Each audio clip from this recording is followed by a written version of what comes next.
Good morning. It is Sunday, August 13th, day 151 on the Appalachian Trail. I'm tired. I admit it. It's about 10:30. Yesterday was hard. I got beat up a lot yesterday. I'd camped at the base of Mount Lafayette, hiked up Garfield. Fantastic views, no wind. It was a fantastic day for hiking. Just excellent day. The views were great. Hiked down Garfield through the waterfall. It's on the trail, and then hiked up South Mountain, and then down from South Mountain.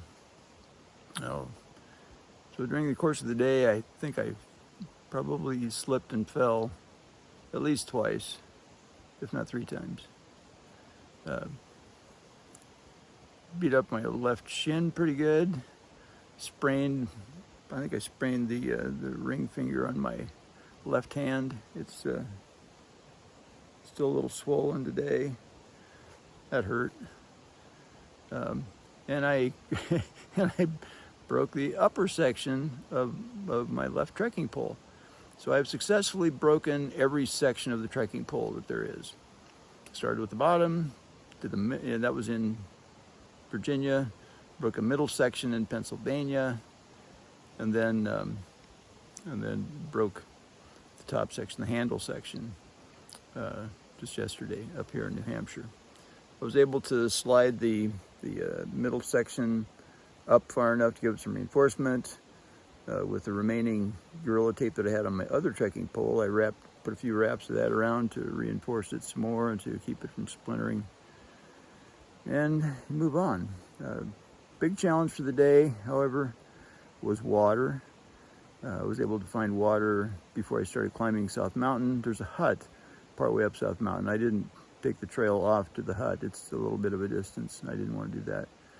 But toward the end of the day, it was dry, looking for a stealth campsite because I knew I wasn't going to make the Ethan Pond campsite, and also look for a stealth site to camp. But I needed water, and so that was the big challenge. I ended up hiking in the dark last night with a headlamp. First time I've done that on the trail, for a couple of hours, and my batteries were not the strongest, about half strength. So I ended up hiking all the way down the mountain to the Zealand hut. It was about 9:30, I suppose, something like that. Totally dark. Here I thought on a Saturday at a popular AMC hut there'd be, some sort of life going on. Nada. Dark. Sat on the porch, took my pack off, and dug out my extra batteries. I replaced the batteries, and the headlamp made a huge difference. Oh, on the way down, about 7/10 of a mile before the hut, actually, because usually there's a drinking water spigot on the outside of the hut for hikers to fill up water with. I didn't want to take a chance on that, so there was a stream, the first stream that I actually crossed, 7/10 of a mile before the hut. I stopped and I refilled my water. Good thing I did, because there was nobody around at the hut to even show me where the water was at. I didn't see anything obvious either. So I sat on the dark porch with my headlamp and light from my phone, changed batteries, got back on the trail, and then just kept hiking for just a little bit of a distance until I was out of the forest protection area and you're allowed to camp. Found this absolutely marvelous stealth site right off the trail, and camped here. I started putting my tarp up at about 10:20.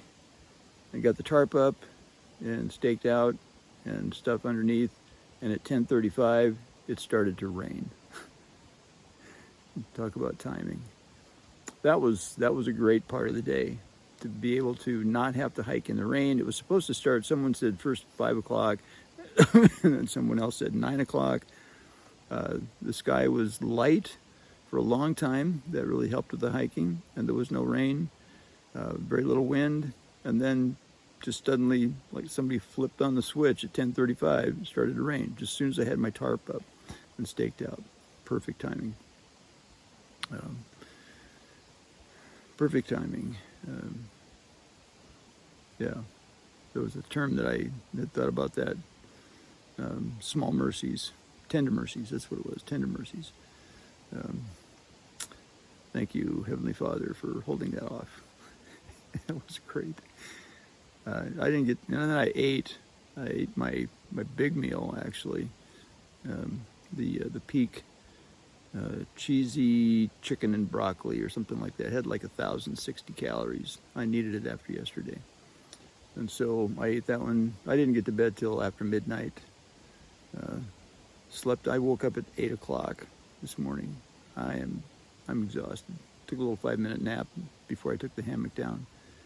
Ready to go. Everything's packed up, ready to go. I need to get to the Mitzpah Hut Naaman tent site today, which is on Mount Washington, and sort of set myself up for the Mount Washington ascent tomorrow. And then a long hike to the Osgood tent site, campsite, if I can make that. And then Tuesday, Sleeveless will pick me up at the Pinkham Notch and drive me to Stratton, Maine, where I will skip a section, start on my main part so that I can meet my friend Ron in Monson on the 22nd, I think it is now. We moved it up a day, so we can start hiking on the 23rd. So that's the update.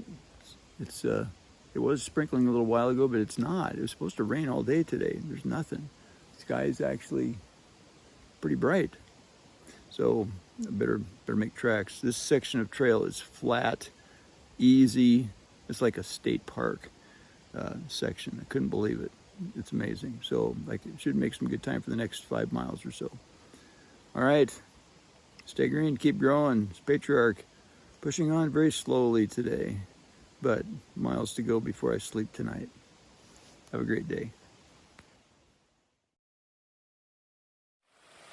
I thought I was going to have to wait a couple of miles for the next water source, and this one was like 100 or 150 yards up the trail from where I camped. Fantastic. Nice, clear, cold spring water coming right off the mountain. Excellent. Tastes great. And I was told that the path at the bottom across this flat spot here was really easy. They weren't kidding. This is super easy hiking trail this morning to begin with. Just kind of what I need to get moving. 14 hours of hiking yesterday, plus a little bit more than that actually. That did me in. It was a long day. Today could be almost equally as long. We'll see. Anyway, nice trail for now.